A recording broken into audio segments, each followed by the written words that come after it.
pessoal, boa noite. Tudo bem? Tudo em paz? A gente está aqui em mais uma live aqui ao vivo aqui com o Bittencourt, né? No dia de hoje a gente está trazendo o meu querido amigo aqui, Antônio Henrique. Prazer revê-lo, Henrique. Essa pandemia nos deixa em contatos apenas virtuais. Henrique é juiz de direito, tem quase 20 anos já de experiência na magistratura, né? 21. 21 anos de experiência na magistratura. E vai daqui conversar um pouco com a gente sobre os temas, né, relativos à democracia, Estado Democrático de Direito, a importância do judiciário, né? Essas discussões sobre judicialização, política de judicialização, e o que vocês apresentarem aqui para a gente poder traçar essa conversa. Mas antes eu queria, na verdade, agradecer a presença de vocês, dizer que a gente está aí, eu sempre esqueço os endereços, a gente está aí no Instagram, pelo @professorbittencourt.se e lá pelo Facebook, lá professorbittencourt.se. E também tem uma página lá no YouTube, né? Você entra lá no YouTube, bota Professor Bittencourt, tudo junto, e a gente chega por lá, certo? E aguardando aqui que vocês possam fazer questionamento, interagir com a gente. Queria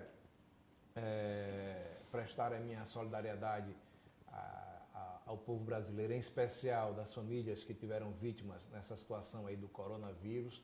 No Brasil já são mais de 5.000, né, óbitos resultante dessa pandemia.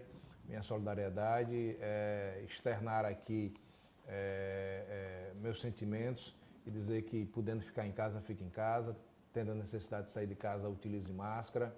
Portanto, a gente precisa cada vez mais tratar com rigor e com a seriedade, com a responsabilidade, que esse é um problema muito sério que afeta o mundo como um todo. Henrique, que negócio é esse chamado Estado Democrático de Direito? Por que é que a gente precisa valorizar? Por que é que isso é importante na composição de uma sociedade republicana, democrática? O que é que você me diria isso? E que se tanto fala, alguns tantos criticam, alguns sem falar o Estado Democrático de Direito, mas age, né, de modo contrariando esse chamado Estado Democrático de Direito. Mas o que é isso, chamado Estado Democrático de Direito, Henrique? A ideia de democracia, né? Todo mundo tem, na verdade, algo na cabeça quando se fala em democracia, né? Governo do povo, a participação popular, enfim. Eu costumo dizer, Bittencourt, a minha ideia de democracia, e quando eu digo minha, não é porque eu formulei-a sozinho, mas é a ideia com a qual eu comungo, né, de pessoas que estudam isso mais aprofundadamente do que eu. Primeiro que eu penso a democracia não como algo pronto, algo feito, algo acabado. Democracia é um processo contínuo e eterno, sempre, né? O que a gente pode, eu acho que definir ou vislumbrar nas diversas sociedades, aí fazendo um corte temporal ou espacial, é determinar graus de densidade dessa democracia, não é? Ou seja, você tem sociedades, você tem povos, você tem países em que essa democracia é mais firme, é mais densa. Se a gente pudesse fazer aqui uma alegoria com um dial de um rádio, né, você pode estar mais baixo a frequência ou mais alta a frequência, a depender de determinados fatores, né? Então, a primeira ideia que vem de democracia é participação. Participação nas esferas do poder, né? Na esfera maior de poder, por assim dizer, ou seja, você eleger aqueles que governam o seu país, o seu estado, o seu município, aqueles que também legislam. Você é um vereador, sabe disso, ou seja, você é um membro do parlamento municipal eleito pelo povo, então isso é evidentemente uma parcela de democracia muito importante. Mas mais do que isso, é também a participação dessa mesma sociedade em outras esferas, tanto de poder quanto, e aí no meu modo de ver, de maneira mais importante, a participação efetiva do que os estudiosos chamam de democracia material. Não basta eu eleger, eu tenho que participar do produto desse país, ou seja, eu tenho que ter direitos efetivados, moradia, saúde, enfim. Essa é a ideia de democracia. E quando se fala em Estado democrático de direito, e no Brasil isso é interessante, o Brasil começa a Constituição lá já no preâmbulo, se referindo a Estado democrático de direito, né? Nós aqui reunidos para formar um Estado democrático de direito, e já também no seu artigo 1º, diz que o Brasil se constitui um Estado democrático de direito. Na verdade, no preâmbulo fala em Estado democrático, não em Estado democrático de direito. No artigo 1º, sim, Estado democrático de direito. É, por assim dizer, uma evolução da ideia de Estado de Direito, que é uma ideia da modernidade, né? Você, como historiador, sabe que isso vem, essa ideia da formação dos Estados modernos, Estados tal qual nós conhecemos hoje, né? Com essa conformação tanto interna quanto externa, vem lá da modernidade. E, um outro momento histórico, as democracias, de alguma forma consolidada. E veja que eu estou falando aqui, num ponto de vista teórico. Evidentemente, há muitas contestações do ponto de vista teórico e filosófico a respeito de se existem realmente democracias, mas isso é outra história. Mas, basicamente, o Estado Democrático de Direito, pelo menos do ponto de vista jurídico, não é? É um Estado cujas bases, cujos fundamentos estão na democracia. Né? Na participação popular das diversas esferas de poder e na concretização de direitos dos cidadãos em relação a essa nação, esse Estado, esse país. Por exemplo, e que papel cumpre o judiciário na efetivação desse Estado Democrático de Direito? O judiciário é uma engrenagem importante disso, é uma engrenagem acessória. O que é isso? Isso daí. Essa efetivação passa em que nível, né, com uma ação muito concreta, muito densa, muito sólida, quando você coloca aqui, do judiciário? Que papel o judiciário deveria desempenhar ou desempenha plenamente isso? Veja, o judiciário tem um papel fundamental, né? O judiciário, como uma das 3 funções primordiais do Estado, né, junto ali do Executivo e Legislativo, há outras também, mas essas são as 3 clássicas, vamos dizer assim, ele tem um papel fundamental como garantidor desse Estado Democrático de Direito. O judiciário, acima de tudo, eu penso o judiciário, a missão fundamental do judiciário é exatamente garantir o Estado Democrático de Direito, garantir a consecução dos direitos fundamentais, garantir, afirmar e garantir a Constituição. Então, é uma peça fundamental. O judiciário tem uma característica que lhe é própria e tem que ser assim. O judiciário, ele age quando alguém afirma que tem um direito violado. Né? O judiciário, ele não age de modo próprio. Ele não vai lá procurar alguém, olha, eu estou achando que o seu direito está violado, venha cá. Não. Alguém tem que ir ao judiciário, o judiciário é uma função do Estado que precisa ser provocado. Então, é nessa provocação que cabe ao judiciário a garantia do Estado Democrático de Direito. Essa é a função dele, a função primordial, no meu modo de ver. Dentro de uma democracia, dentro de um país, e aí falando especificamente sobre o Brasil, como voltando àquela minha ideia original, a democracia é uma construção, não é e não é uma construção contínua necessariamente. Ou seja, esse grau de densidade da democracia, ele não necessariamente é um contínuo ascendente.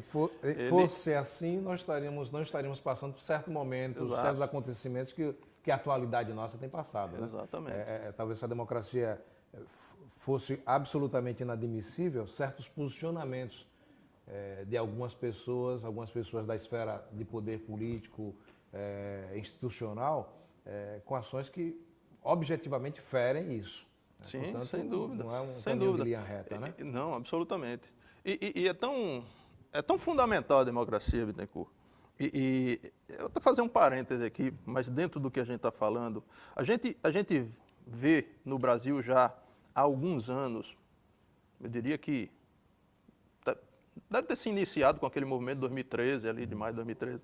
Mas, enfim, há alguns anos nós vemos, você político sabe disso muito bem, uma polarização entre a população brasileira. Na sociedade brasileira, isso muito marcado. Sim. Não é? Sim.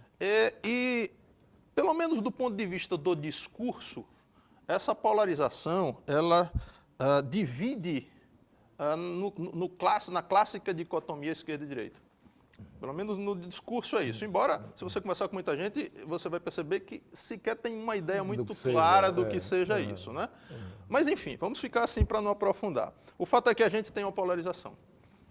E essas pessoas que, por exemplo, recentemente teve um movimento no Brasil, ainda bem que pequeno, mas teve, em Brasília especificamente, com o movimento popular pedindo volta de AI-5. Não sei se as pessoas têm noção do que é um AI-5. Então, a ideia de democracia, ela está acima dessas diferenças político-ideológicas, porque eu só posso manifestar a minha posição política, quer seja de esquerda, direita, centro-esquerda, centro-direita, centro, o que você queira, se eu estiver em uma democracia. Só me é permitido isso dentro de uma democracia. Fora de uma democracia, não existe isso. Fora da democracia. Tem um pensamento que é torto mesmo, equivocado. Parece que essa coisa só tem sentido quando ela me beneficia. Sim. Se a democracia, eu entender que é uma ação democrática e beneficia a mim, se um processo eleitoral eu saio vencedor, a democracia é maravilhoso. Mas se no processo eleitoral livre democrático eu não saio vencedor, eu posso contestá-la. Né? Mesma coisa embora da justiça. Embora recentemente haja quem tenha contestado, mesmo tendo saído vencedor. É verdade, né? É verdade. Tem uma figura. Mas, enfim. Ele venceu, mas disse que. Foi fraudado. Foi fraudado. Quem perdeu, fraudou. É verdade. E tem gente que, inclusive, acha isso com relação à justiça, né? Sim. É como que a lei ela só é boa se ela me servir. Né? E a justiça só está certa se eu for o ganhador da causa, sempre nesse sentido. Isso. Portanto, é um pouco dessa ideia de polarização, porque eu acho que não ganha ninguém com essa polarização, viu, Henrique? Eu tenho dito, ganha apenas os dois extremos do polo. Um ganho que é equivocado, porque é para aquele que olha apenas exclusivamente para o seu umbigo, né? Mas essa polarização perde todo mundo. E o Brasil acaba, digamos assim, racionalizando pouco, né? Uma dimensão de ordem política, e é muita paixão, muita emoção, muito fígado, né? Muito fel nas discussões com relação a isso daqui. Mas tem uma questãozinha aqui de Aragão, Henrique, que você conhece, inclusive. Que democracia temos? Que democracia queremos? Ele pergunta para você, é com você aí. Veja, essa é uma resposta que eu acho que... Aí posso botar já outra aqui no meio, aí para você entrar nisso. Aí Ana Lúcia entra aqui e diz: a nomeação de ministros do Judiciário é democrático? Portanto, você já emenda aí. Desculpe, a nomeação de ministros. Sim. Vamos lá, são duas questões, isso, né? Isso. A resposta à primeira pergunta, que democracia temos, que democracia vivemos, eu acho que não é uma resposta que eu ou qualquer pessoa possa dar individualmente, e digo por quê, Bittencourt. Porque, como eu coloquei e já repeti, eu acho que democracia é um processo, sempre é um processo. Se você pensar no Estado nacional, no país que você imagina mais democrático, você vai ver nele pontos, aspectos, situações que não são democráticas. Evidentemente que há graus, foi isso que eu falei. Então, em que grau de democracia nós estamos? Não é muito fácil dizer, porque isso vai depender, primeiro, de que critérios você tem para definir. Não é? Do ponto de vista de uma democracia formal, ou seja, em que nós podemos escolher os nossos eleger os nossos representantes, eu diria que nós temos uma democracia com uma densidade bastante acentuada. Mas do ponto de vista já de uma democracia material, de igualdade de oportunidades para as pessoas, né? Aí a gente está muito, muito aquém dessa densidade democrática desejável. Eu digo que a ideia de democracia, ela está intrinsecamente ligada à ideia de igualdade. Não é? A igualdade é um conceito jurídico que, por mais simples que pareça, não é tão simples assim. Mas tentando colocar de uma maneira mais simples, eu só tenho igualdade, e fazendo até um outro gancho, e eu só tenho liberdade se eu tenho a possibilidade de escolha. Okay. Então a ideia de liberdade sem possibilidade de escolha ela é falsa. E é essa ideia que se propaga. Não, mas você pode escolher. Quem pode escolher? Alguém que não teve a oportunidade de estudar, que não teve a oportunidade de ter uma família que cuidasse corretamente enquanto criança e que cresceu num mundo de marginalização, essa pessoa tem possibilidade de escolher o quê? Então, se essa pessoa não tem possibilidade de escolher, ela não tem liberdade nenhuma. Não é? Ela não tem liberdade nenhuma. E isso, evidentemente, coloca a densidade da democracia num nível muito baixo desse ponto de vista. Então, eu diria que o Brasil é um país que caminha para a democracia. Eu acho que já esteve mais acentuado esse grau democrático. E uma das razões dessa enfim, descida democrática, porque é uma questão que eu vejo dessa forma, é exatamente essa polarização. A polarização, Bittencourt, vem da ideia de que você é diferente de mim. Tem eu e tem o outro. Você é diferente de mim, né? eu sou melhor que você. Exato. Essa ideia do outro sempre... Enquanto a gente não se entender como nós... Sim. O Brasil haver desde a essa sua polarização. gestação, Sim. precisa fazer isso, né? Sempre. É diferente dos índios, diferente dos negros escravizados, essa relação. Henrique, mas só pegando isso aqui, por exemplo, você falou de liberdade, né? Há algum limite para a liberdade? Por exemplo, há alguns que se arvoram, dizem, eu estou pedindo a volta do AI-5 para uma liberdade de expressão. Né? Que é uma contradição em termos absurda, né? Eu estou pedindo que criem uma norma que me impeçam de pedir. Exatamente. É isso. Mas ele diz, mas eu tenho a liberdade de pedir isso, né? Ou seja, tem gente que... É por isso que eu queria dizer. Há um limite para que, por exemplo, alguém do campo institucional, até que ponto ele pode vilipendiar ou colocar em xeque o princípio do Estado Democrático de Direito?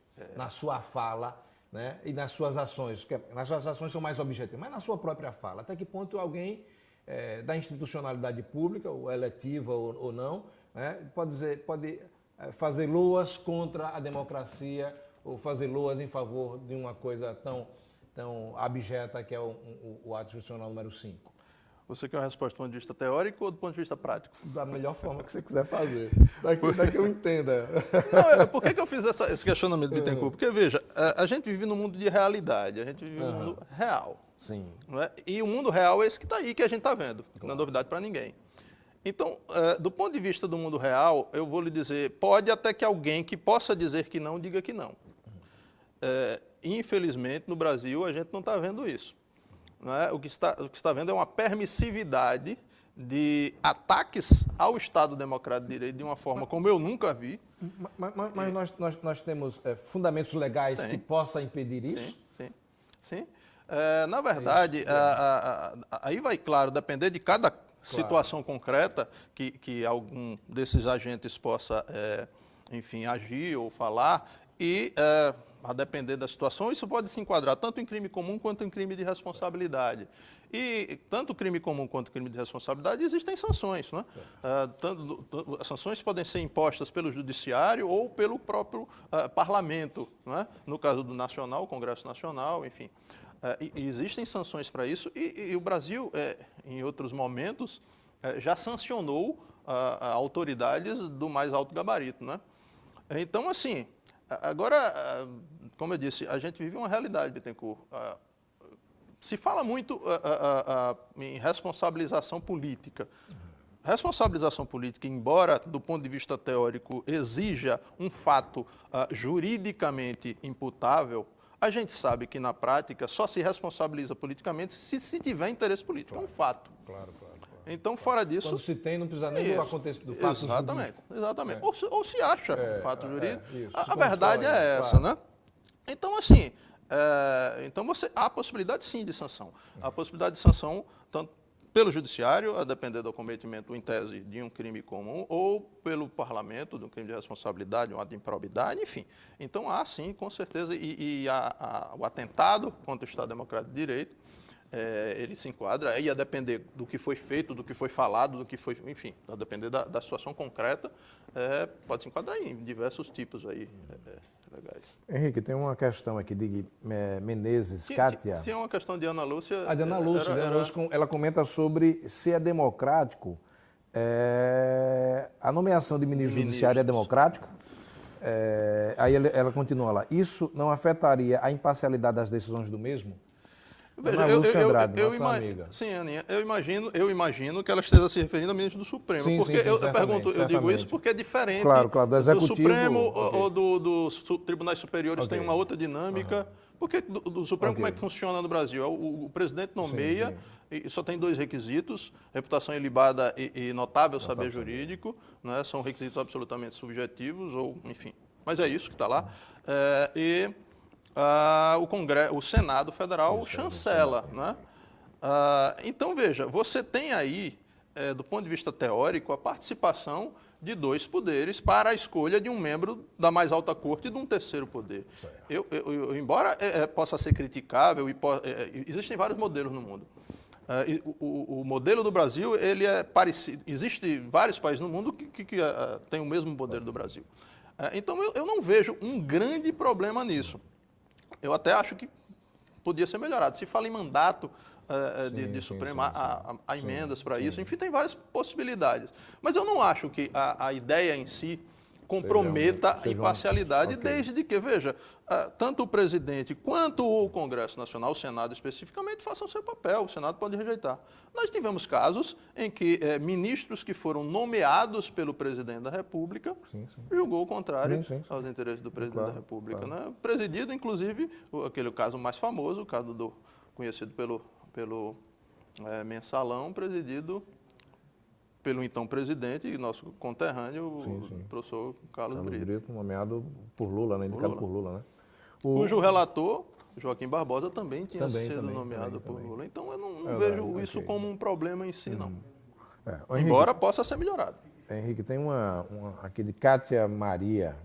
Ela diz aqui o seguinte: a nossa proteção jurídica corre risco com esse governo de ultradireita? Cátia Maria Menezes, deve ser isso aqui. Para dizer que a nossa proteção jurídica corre risco é uma coisa que a democracia está sempre. Esse é um ponto de vista meu. Como eu disse, eu entendo a democracia como um processo. E como todo processo, ele precisa ser construído, modulado, vigiado todo o tempo. Porque, evidentemente, que em todo o tempo vai ter alguém querendo romper essa ideia de democracia.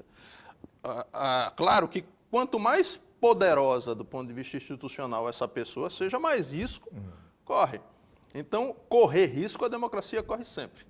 Agora, eu penso e espero estar certo que o Brasil tem instituições, embora com problemas, embora com defeitos, fortes o suficiente para não permitir que o Estado democrático seja, enfim, destruído por esse tipo de atitude, de situação, de vontade. É uma percepção minha, pelo menos pelo que eu vi acontecer até agora. Espero que eu esteja certo. Certo, tem razão. O Henrique, tem um aspecto que me chama a atenção, depois eu entro aqui noutra pergunta. Eu sou do campo da política, né? A gente vê muito a judicialização da esfera política.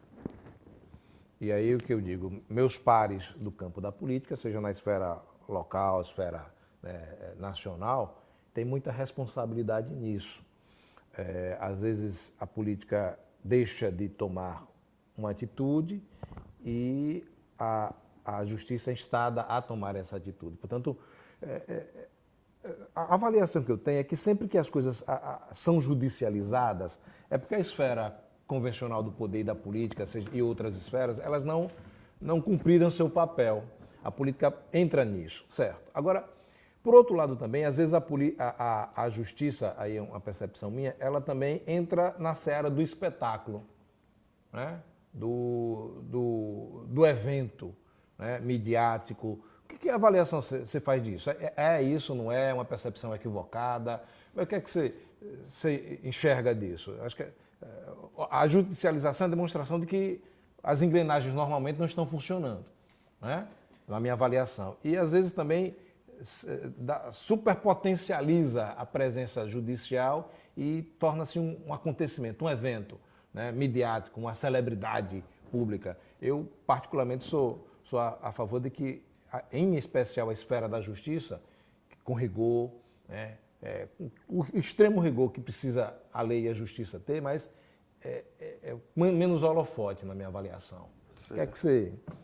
Veja, Bittencourt, essa questão da judicialização da política é uma questão muito estudada. Tem teses sobre isso, tem muita gente boa aí que trabalha essa situação. E, assim, eu concordo com você num ponto específico. Não há vácuo de poder. Sim. Isso é um fato. Sim. Então, na medida em que as instituições que deveriam exercer o seu papel naquela situação concreta não o fazem, fica um espaço. E veja que essa judicialização, ou seja, quem leva isso ao judiciário é a esfera política. Via de regra, aqueles setores políticos minoritários que não foram contemplados ou que entendem de alguma forma que não foram contemplados é que levam. Isso, você vê isso muito, não é? Minorias do Congresso que levam ao judiciário. Então é o próprio para a esfera política que leva isso ao judiciário. Isso é um ponto correto. A gente tem uma característica constitucional que propicia uma imensa possibilidade de intervenção judicial, porque a nossa Constituição ela abarca uma série de matérias, de situações muito grande.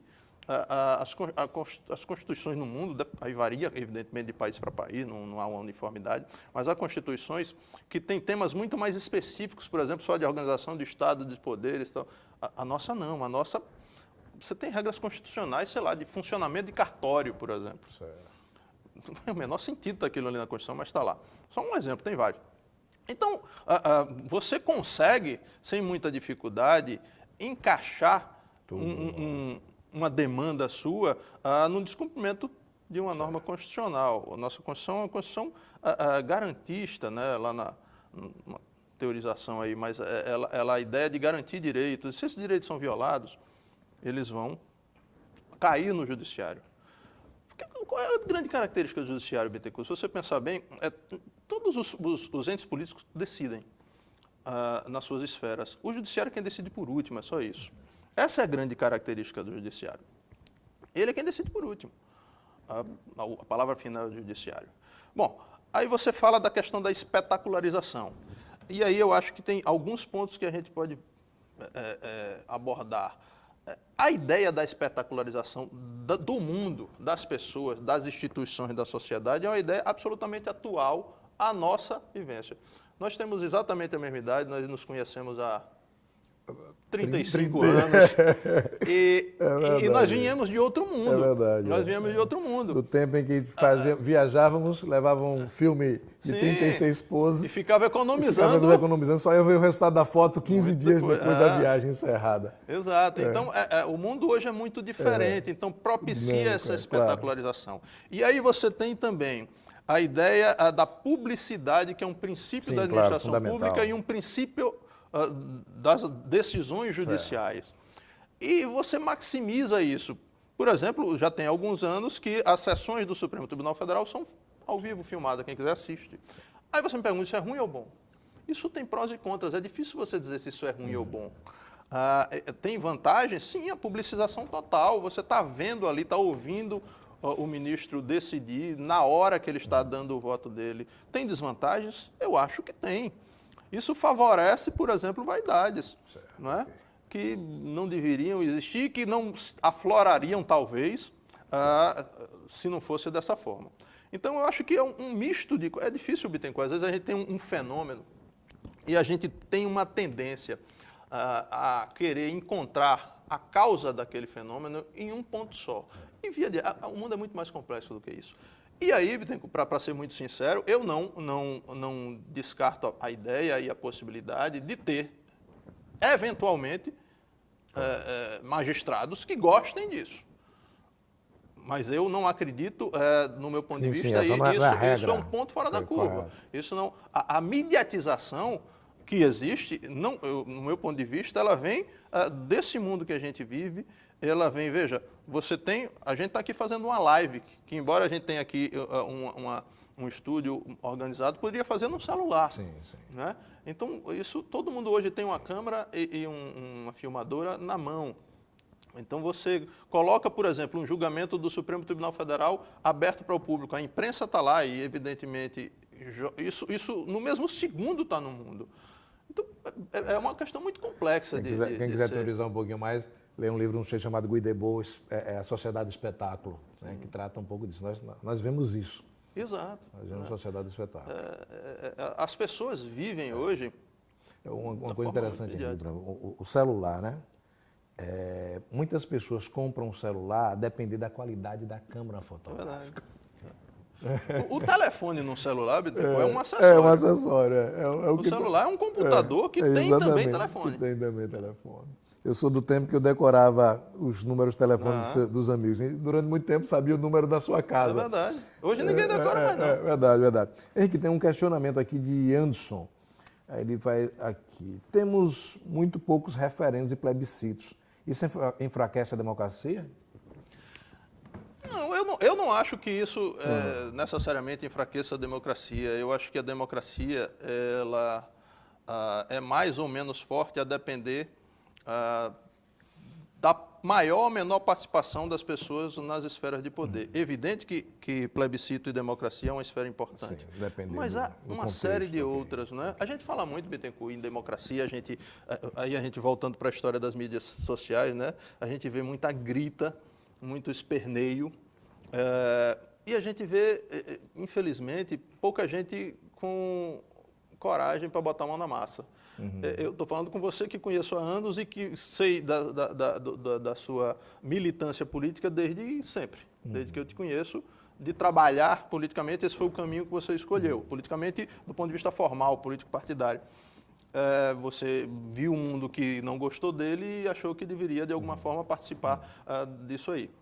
Mas não tem que ser só num partido político. Sim, Existem várias esferas de poder. E tem muita gente que trabalha, que faz muitas outras coisas. Então, eu acho assim que a participação das pessoas nas decisões, ela pode ser feita de diversas formas. Não acho... a ideia de plebiscito e referendo, eu acho que ela tem que ser excepcional, primeiro por um ponto de vista pragmático. Você não tem como, do ponto de vista prático, colocar qualquer questão para ser referendada ou na decisão plebiscitária. O Congresso está lá para isso. E quem escolhe o Congresso somos nós, né? Essa coisa da democracia que eu digo sempre, eu dei durante muito tempo nos cursos de comunicação lá na Universidade de Tiradentes, uma disciplina chamada Teoria Política. E a gente conversava um pouco sobre o seguinte aspecto. Olha, eu não acordei, por exemplo, eu não era vereador naquela época, mas eu não acordei de manhã e disse, olha, a partir de hoje eu sou vereador. Não, eu me submeti a um processo eleitoral, as pessoas avaliaram e quem decidiu votar em mim votou e votaram em outros tantos.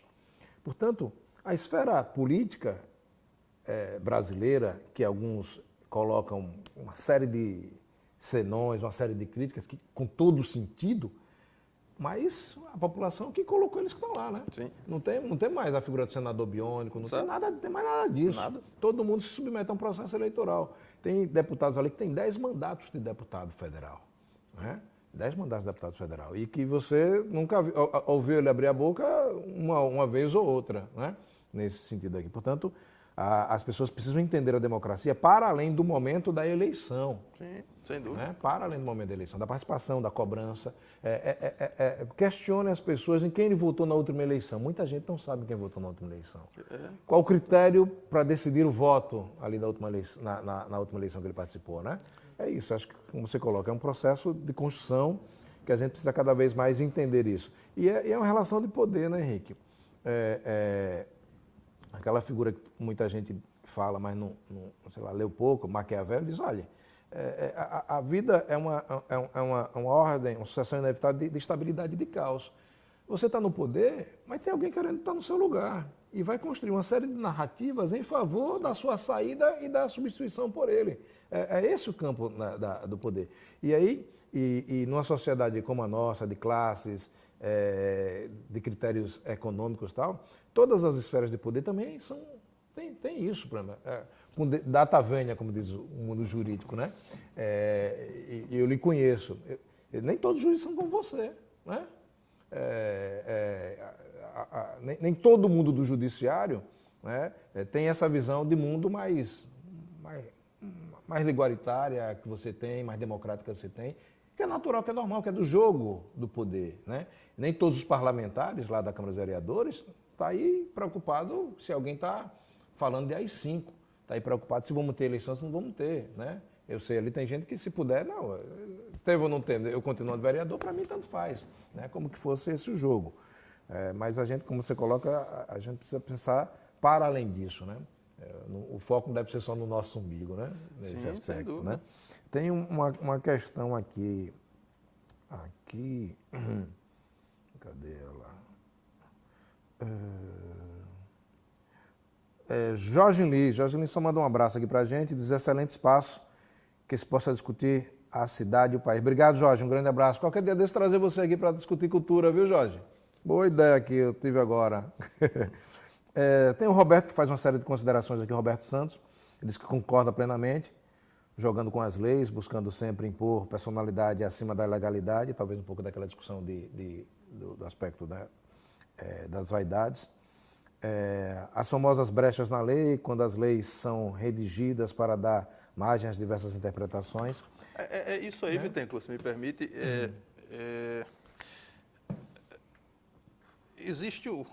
Veja, existe de tudo no mundo. Sim. Mas a ideia de lei sem brecha, ela é uma coisa absolutamente irreal. Claro. Não tem nenhum literato que consiga, por mais genial que seja, não fosse abarcar não todas as não precisava possibilidades. Um Supremo para decidir lá, né? Seria uma equação matemática que você não diria, é assim né? que funciona a vida, né? Não tem como... Essa ideia de brecha na lei, a ideia é que não pode existir, por isso existe um sistema teórico no direito que não pode haver brecha no ordenamento jurídico, mas a lei como um ato normativo específico sempre vai ser passível de ter brecha. Não tem como ser diferente. E não é aqui. Às vezes a gente coloca alguns fenômenos, Bittencourt, como se fosse alguma coisa, uma jabuticaba, algo do Brasil. Não. Isso existe no mundo. O mundo é assim. Agora, o Brasil tem algumas características específicas. O Brasil tem uma judicialização absurda. E por que tem uma judicialização absurda? Aí é um ponto de vista meu. Porque outras esferas de resolução de conflitos não funcionam plenamente, como deveriam funcionar. Como deveriam funcionar. Tem coisas que não precisavam chegar ao judiciário. E aí você falou só da política, mas eu falo desde briga de vizinho, desde coisas menores até coisas muito maiores. Por exemplo, questões que envolvem, sei lá, empresas de telefonia, que são questões recorrentes e que outras esferas de proteção não funcionam, vai para o judiciário. Então você aumenta a demanda judiciária de uma forma absurda. Não tenho dúvida disso, não. Ô, Henrique, outra questão aqui. Óbvio que essas esferas, elas são instituições, mas elas são humanas, elas são sociais, são históricas, isso que você coloca aí. Às vezes as pessoas acham que, por exemplo, a lei está posta e ela haverá de ser interpretada e aplicada ad infinito daquela forma. Ora, são homens, são mulheres, são contextos sociais que implicam na possibilidade de interpretação X ou Y daquela realidade. A própria Constituição de 88, né? Alguém pode pegar ali e fazer, a depender do interesse, a depender do que enxergue de mundo mesmo, a depender do estofo que ele tem de interpretação da realidade, interpretar uma realidade completamente diferente, né, do que outro interpretaria. O que é que eu quero reafirmar nesse sentido? É que essa coisa não é uma lei objetiva, tem aspectos subjetivos dentro disso, né? Tem aspectos subjetivos. Agora, por exemplo, é isso que eu queria ver. Há limite para isso? Por exemplo, do sujeito chegar e dizer, olha, eu interpreto a lei desse caminho, aí outro não, interpreta a lei nesse outro caminho. Há algum limite disso? É o limite por exemplo, da capacidade argumentativa, né, do estofo que ele coloque de argumentos judiciais nisso daqui? Porque se a gente deixa isso completamente amplo, você diz, olha, a lei está dada aqui, mas qualquer interpretação é possível diante dela. Há digamos assim, uma referência que a partir dela todas as leis ou um conjunto de leis precisa estar fundamentada. Por exemplo, o Estado precisa garantir a vida das pessoas, né? Eu acho que o papel do Estado é esse. A partir disso, é o ponto inicial. O Estado precisa garantir a vida das pessoas. A partir disso, tudo que ele caminhar deve ser nesse sentido. No aspecto legal, você enxerga alguma coisa, alguma referência básica inicial? Vamos lá. Essa é uma questão de uma complexidade que você não tem ideia. É uma questão, Bittencourt, que é debatida e tanto na academia quanto nos tribunais há décadas, no Brasil e no mundo. Que limite é esse? Se eu quiser lhe dar uma resposta muito objetiva e simples, que responde, mas não responde, eu vou lhe dizer sim, o limite é a Constituição. Certo. todo o ordenamento jurídico ele tem que ter como norte a Constituição. É a ideia de validade. Uma norma infraconstitucional só vale se tiver de acordo com a Constituição. Não é? É o que se chama de inconstitucionalidade, constitucionalidade, controle de constitucionalidade. Então, o limite é a Constituição. Bom, parece simples, mas é muito mais complexo do que isso. Primeiro, a Constituição, Bittencourt, é formada de regras abertas, conceitos jurídicos indeterminados. Quando a Constituição diz, por exemplo, que é fundamento do Estado Democrático de Direito, já começa assim, o Brasil é um Estado Democrático de Direito, bom, eu já tenho um conceito amplíssimo. O que é um Estado Democrático de Direito? Quando eu digo que o Brasil tem que garantir a dignidade da pessoa humana, eu digo não, a Constituição diz. O que é essa Num dignidade? caso concreto, como que naquele caso X eu garanto a dignidade da pessoa humana? Ou no caso Y eu não garanto?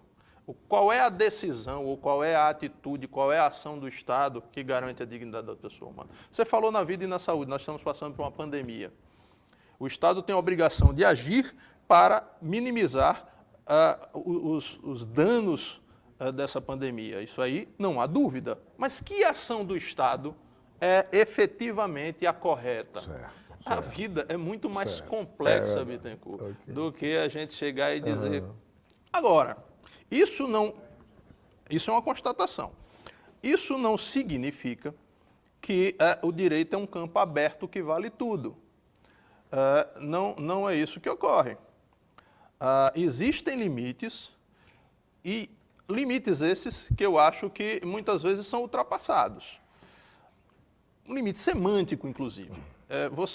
Isso é uma realidade. Você vê determinadas situações, eu já vi isso, e todo mundo que trabalha na área do direito com certeza já viu, de você fazer interpretações contrárias à expressão semântica do que está escrito lá. Assim. Então, assim, é uma questão muito complexa. E, mais uma vez, você tem no Brasil um sistema em que esses limites são definidos por tribunais. E, em última instância, a última palavra é do Supremo Tribunal Federal. Então, o Supremo Tribunal Federal disse que é constitucional, é constitucional. Se a Constituição diz que esse tênis seu é vermelho e o Supremo disser que é azul, para o Judiciário ele vai ser azul. Então, que loucura. É assim que funciona. E agora, como você colocou, o Judiciário, como tudo e como todas as instituições, é feito por homens, que têm suas interpretações do mundo, seus interesses, mas não é uma questão nada simples. Mas há limite, sim. Há limite na Constituição e na interpretação, na forma de interpretação da Constituição. Aí você vai me perguntar, qual é esse, mestre? Aí eu vou lhe dizer, eu posso lhe indicar alguns livros para você ler, você vai ler todos e ainda vai ficar com a dúvida, claro, porque bom. Cada autor vai dizer uma coisa. Eu brinco sempre com meus alunos, quando trata de um tema mais complexo, eu digo, olha, eu me dou por satisfeito se vocês saírem daqui muito confusos. Essa é a ideia. A ideia aqui é que você saia confuso, porque a confusão é fundamental para a construção de um certo entendimento. Às vezes o entendimento imediato é só uma ilusão, né? Sim, sem dúvida. O Henrique, tem um aspecto também, daí para o senso comum, voltando para trás disso, as pessoas dizem que o problema do Brasil não é na questão de construir leis, né? É mais de respeitar as leis que já existem, o ordenamento jurídico, é algo, digamos assim, positivo, propositivo, em benefício de um bem-estar social. O que nós temos hoje sobre, temos isso, ordenamento jurídico mesmo, e também fala disso, tem lei que não pega. Esse negócio, por exemplo, você é magistrado, aí tem lá a lei que está aplicada, aí tem lá a lei que não pega. Que leitura você faz disso aí? Porque você diz, tem lei que pega, lei que não pega. Né? Que leitura você faz disso aí? O juiz, na hora aí, como é que faz essa... Vamos lá. Quando as pessoas se referem à lei que pega e não que não pega, não é do ponto de vista de uma decisão judicial, é do ponto de vista da vida em sociedade. Sim, isso é fato. Sim. Essa ideia, Desculpe, porque depois também tem leis que depois vêm a reboque da prática social, sim, né? Sim, isso mesmo. Sim. Tanto ao movimento que a lei modifica a prática social, quanto o contrário. Aliás, eu acho que o contrário é muito mais... acontece muito mais vezes. É difícil você ver uma lei importante que mude o comportamento. Por exemplo, sei lá, o Código de Defesa do Consumidor, que é de 1990, eu entendo que essa lei mudou o comportamento, não foi o contrário. Ele veio de cima para baixo. Ele mudou o comportamento do consumidor, mas não é isso que comumente ocorre. Mas veja, o que acontece, Bittencourt? Eu não sei se é essa a pergunta que você quis fazer. Se essa lei que não pegou for levada ao judiciário com questionamento, o juiz vai decidir para que ela cumpra. Eu já tive alguns exemplos disso. Pode citar algum desses? Posso. Eu trabalhei muitos anos no interior, né? Tanto aqui quanto na Bahia. E existe uma tolerância de determinadas práticas no interior que são ilegais, mas que são toleradas. Por exemplo, adolescente ou até criança dirigindo moto. Certo. Existe entregar veículo automotor à pessoa não habilitada e ao menor de idade é crime. Quem entregou, você tem uma moto, você entrega sua moto à sua filha para ela andar, você está cometendo um crime.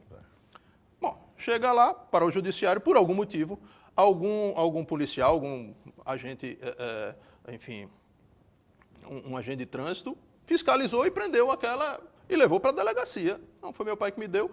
Gera um processo lá do juizado especial criminal e chega ao judiciário. Eu já vi isso várias vezes, mas doutor, gente, todo mundo faz isso, por que que... Aí eu sempre perguntava, normalmente a gente sempre sabe de alguma situação na cidade, um crime não resolvido, né? Sei lá, fulano de tal morreu, né? Mataram, Você sabe quem foi? Não. Sim, isso lhe dá o direito de matar, porque não descobriram quem foi e aquela pessoa que matou não foi punida. Tem essa ideia, se for para o judiciário vai aplicar a lei.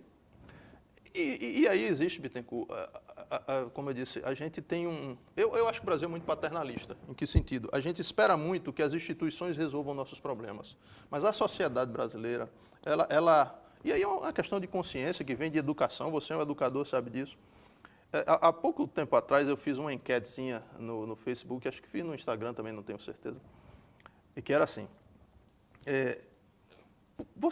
eram duas perguntas, você para em faixa de pedestre? Se para, por quê? E deixei as pessoas responderem, e muitas pessoas responderam. E é um fato, em Aracaju, aliás, quase todo o Brasil é assim, a imensa maioria das pessoas não para em faixa de pedestre. Eu já passei algum tempo filmando, assim, eu fico na faixa de pedestre filmando. Não para, tá até melhorzinho um pouco, mas é fato que a imensa maioria das pessoas não para na faixa de pedestre. Às vezes você para o de trás de buzina você tem que parar prestando atenção. E aí as pessoas dizem, para não porque é lei, não sei o quê, babá, beleza. Bom, mas eu disse, mas é fato que a maioria das pessoas não para, né? Você para no sinal vermelho, todo mundo para. Veja, a regra que diz que você tem que parar numa faixa de pedestre se um pedestre estiver atravessando, é o Código de Trânsito Brasileiro, é o mesmo que diz, se o sinal estiver vermelho, você tem que parar. Por que você para no sinal vermelho e não para na faixa de pedestre? Não é porque é lei, porque se fosse pela lei, você pararia também na faixa de pedestre. Sabe por que você não para? Aí eu acho que é uma arrogância da sociedade. Eu não paro porque eu estou de carro. E o cara que está de pé tem que parar. Isso é educação, Bittencourt. Essa é educação. Então, assim, por que eu paro no sinal vermelho? Porque eu não sou doido, vem outro carro, bate em mim, eu vou me arrebentar, enfim. Então, o cálculo feito não é porque é legal. É porque eu faço um cálculo e percebo que naquela situação eu entendo que é mais vantagem eu descumprir a lei. Na outra, do sinal vermelho, não é vantagem eu descumprir a lei. Então, eu não descumpro. Então, esse é um problema da sociedade. A gente não pode dourar a pílula, ficar colocando todos os problemas nas instituições no outro, enfim. Esse é um problema da sociedade brasileira. A sociedade brasileira precisa aprender a cumprir regra. Agora tem uma norma, um decreto do governador, todo mundo sem sair de máscara. Dê uma volta na cidade. Sim. E veja, esse decreto tem uma lógica. Esse decreto não é porque o governador acha bonito todo mundo de máscara. É porque isso é em benefício da saúde pública. Mas as pessoas têm uma dificuldade de cumprir regra. Henrique, tem 5 minutos, já estamos concluindo aqui. Tem um sujeito chamado Peter Singer, ele tem um livro chamado A Ética Prática. Ele diz o seguinte, olha, as pessoas acham que podem fazer o que quiser, mas desde que construam uma argumentação que dê sentido àquele que faça. Por exemplo, o problema não é que é errado roubar. Agora, ele rouba, agora precisa construir uma justificativa que dê sentido àquilo. Tenco, Não é matar, mas eu construo uma narrativa que dê sentido àquilo. Desculpa lhe interromper. Você quer um exemplo melhor do que você está falando, do que justificar a escravidão? Sim, exatamente. A escravidão era justificada. Verdade. Teoricamente. Você retira a humanidade absoluta do sujeito, coisifica, torna ele diferente de você, desqualifica e agora eu posso escravizá-lo, né? E sobretudo o nosso modelo de escravidão moderna, que é racial, né? Exato. Henrique, olha, você não sei se você conhece, Jarbas Adelino está mandando aqui uns abraços, uns aplausos para você, não sei se você conhece Jarbas Adelino. Um abraço, Jarbas. Eu queria agradecer enormemente aqui esse bate-papo da gente, foi muito esclarecedor. Isso vai estar à disposição de vocês, no YouTube, né? E também no Instagram, fica lá à disposição também, quem quiser depois dar uma olhada e tal. Agradecer mesmo. E a partir de hoje, Henrique, eu fui provocado lá por meu querido Ed Delcio. Você sabe que eu gosto de artes plásticas, tal. Eu tenho muitos Você artistas é um colecionador plásticos. de artes. É verdade. Eu tenho muitos artistas plásticos, são meus amigos. E Ed Delcio disse, Bittencourt, vamos fazer charges aí dos seus convidados. E ele foi lá, catou suas imagens lá no Instagram, fez uma chargezinha e depois ele vai lhe dar o material impresso, mas a gente teve aqui uma sugestão de colocar aí você. Que bacana, obrigado. Viu? Muito legal. Aí bota aí pro pessoal ver como eu fiquei bonito aqui na charge Ed Delcio aí. É nosso grande chargista. Joia, muito obrigado. Botou você com a camisa do Flamengo. Aí, viu? O cara entende do negócio. além de entender da caricatura do desenho, ainda entende. Eu estou devendo aqui da professora André de Pierre. André, vou mandar entregar para você, viu? Pessoal, portanto é isso. Obrigado, Henrique. Obrigado mesmo. Eu que lhe agradeço, Bittencourt, pela oportunidade aqui, pelo prazer de estar aqui com você. Obrigado. A gente não... Nesses tempos de pandemia, a gente não tem como se encontrar muito. É verdade, aqui a gente bate esse papo. Verdade. Obrigado mesmo. Um abraço, saúde e paz para vocês. E obrigado aí pela participação. Tem uma série de questionamentos aqui que a gente não respondeu. Até a próxima, na próxima semana, na próxima quarta-feira, certamente. Não é isso, Júnior? Obrigado, um abraço, saúde e paz. E se puder sair de casa, não sair de casa, fique em casa. Se tiver que sair, use máscara. Um abraço. Saindo daqui, a gente já bota a máscara aqui, quando acabar a entrevista. Obrigado, um abraço. Até mais.